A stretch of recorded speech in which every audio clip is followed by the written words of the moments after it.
Janine Gutierrez sumagot sa issue ng mga bashing.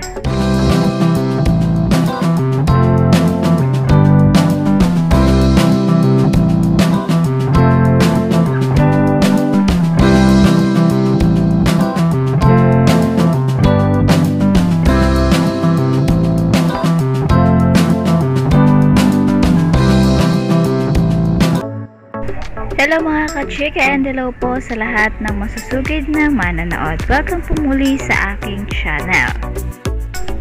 Ibinahagi nga po ng isang fan account sa Instagram mensahe ni Janine Gutierrez sa kaniya kung saan nga ay sinabi nito na please stop bashing na at hindi naman raw siya apektado at let's be kind na nga lang daw.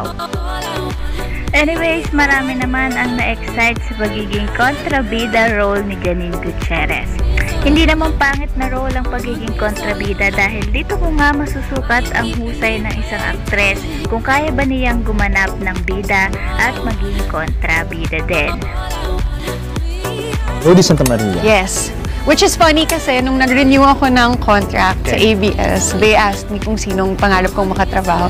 And the first thing I said was Miss Jody. So nung finally I heard about Lavender, it's like, galing. Agad-agad. Agad-agad. Wala nang tanong. This is your third major project in ABS, right? Yes. Grabe. Pangatlo pero sobrang laki. Yeah, sobrang grateful ko talaga.